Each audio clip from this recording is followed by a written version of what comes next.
कल कुछ लोगों को मेरे भाषण से उनके सेंस ऑफ एंटाइटलमेंट को गहरी चोट लगी।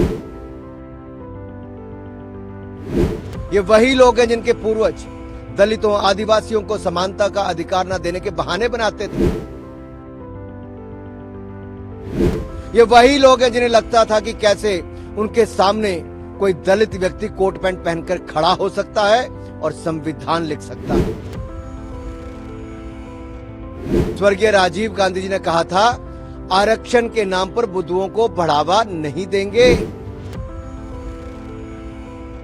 कल कुछ लोगों को मेरे भाषण से उनके सेंस ऑफ एंटाइटलमेंट को गहरी चोट लगी, जिसका असर हुआ कि पूरे इकोसिस्टम ने चीख पुकार मचाना शुरू कर दिया। इन्हें लगता है कि सवाल पूछने का हक सिर्फ इन्हें है, क्योंकि ये प्रिविलेज है। ये वही लोग हैं जिनके पूर्वज पिछड़ों को, दलितों को, वंचितों को बुद्धू कहा करते थे। जो दूसरों को बुद्धू कहा करते थे, आज उन्हीं के घर में बुद्धुओं की भरमार है। ये वही लोग हैं जिनके पूर्वज दलितों आदिवासियों को समानता का अधिकार न देने के बहाने बनाते थे। ये वही लोग हैं जिन्हें लगता था कि कैसे उनके सामने कोई दलित व्यक्ति कोट पैंट पहनकर खड़ा हो सकता है और संविधान लिख सकता है। बुद्धू मैं नहीं कह रहा, बुद्धू तो कांग्रेस के तत्कालीन प्रधानमंत्री श्री राजीव गांधी जी ने कहा था, वह भी सार्वजनिक रूप से।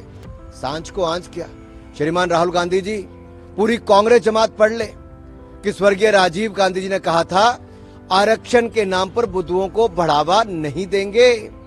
और नव भारत टाइम्स का ये लखनऊ एडिशन का 3 मार्च 1985 और बाईलाइन थी आलोक मेहता की। इस इंटरव्यू का शीर्षक था, आरक्षण के नाम पर बुद्धुओं को बढ़ावा नहीं। और मैं कुछ लाइनें आपके लिए पढ़ देता हूं, जो प्रारंभिक इसका पैराग्राफ है। प्रधानमंत्री श्री राजीव गांधी की मान्यता है कि संविधान बनाते समय पिछड़ा वर्ग के लिए आरक्षण की जो व्यवस्था की गई, पिछले वर्षों के दौरान उसका बहुत राजनीतिकरण हो गया। इसलिए अब समय आ गया है कि इनके सारे प्रावधानों पर नए सिरे से विचार किया जाए। वास्तव में दबे और पिछड़े लोगों को इस सुविधा और सहायता दी जाए, लेकिन इसका विस्तार कर विभिन्न क्षेत्रों में बुद्धुओं को बढ़ाने से पूरे देश को नुकसान होगा। आई अनकोट। ये मैंने नहीं कहा, ये स्वर्गीय राजीव गांधी जी ने कहा। मैं तो कहता हूं, बात निकली है तो दूर तलक तक जाएगी। पूर्व प्रधानमंत्री के अति बुद्धिमान पुत्र इस देश को बताएंगे कि क्या उनके पिता की नजरों में पिछड़ा वर्ग बुद्धू था? क्या कांग्रेस राजीव गांधी जी द्वारा दिए गए एक अति घृणित जातिवादी बयान की सार्वजनिक निंदा करेगी? क्या उस बयान के खिलाफ कोई रेजोल्यूशन पास किया जाएगा?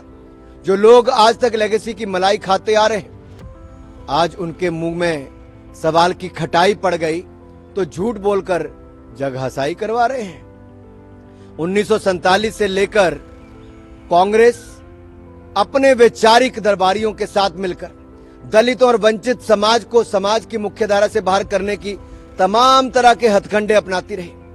जब जवाहरलाल नेहरू जी से पूछा गया कि दलित और आदिवासियों को आरक्षण क्यों नहीं दिया जा रहा, तो उन्होंने बहाना बना दिया कि उन्हें आरक्षण देने से उनके मन में हीन भावना भर जाएगी, इसलिए उन्हें आरक्षण नहीं दे रहे। नेहरू जी ने तो अपने सारे मुख्यमंत्रियों को पत्र लिखकर बता दिया था कि वह किसी भी प्रकार के आरक्षण के खिलाफ हैं। इंदिरा गांधी जी की भी यही नीति रही।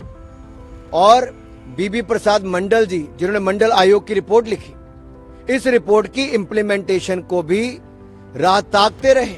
मंडल जी का स्वर्गवास हो गया, लेकिन इंदिरा जी और राजीव गांधी जी ने 10 साल तक इस रिपोर्ट को लागू नहीं होने दिया।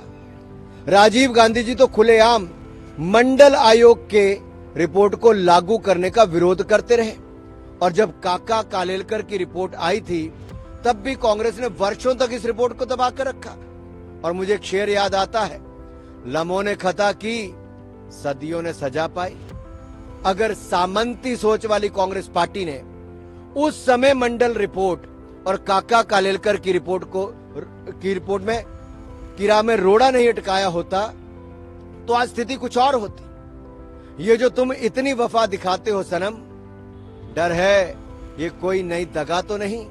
पूरे देश में पिछड़ा, दलित, आदिवासी समाज को राहुल गांधी जी के इरादों पर शंका है, क्योंकि ये उसी परिवार और पार्टी के सर्वे सर्वा हैं जिसने आज तक सारी जरना और मर्यादाओं को तोड़कर आरक्षण का विरोध किया। सामंती जब समाजवादी बनने का ढोंग करते हैं तो बड़े खतरनाक होते हैं। और कांग्रेस ने तो मोदी जी के बहाने पिछड़ा वर्ग को गालियां दी, अपमानित किया। भरे चौराहे पर मोदी जी की जात को पूछा। एक पिछड़ा इतनी हिम्मत करे कि वो देश का प्रधानमंत्री बन जाए। राहुल गांधी जी ने तो अपनी लश्करे कांग्रेस को मोदी जी के खिलाफ खुला छोड़ रखा है। भरे चौराहे पर चिल्ला चिल्लाकर उनकी जाति पूछते हैं।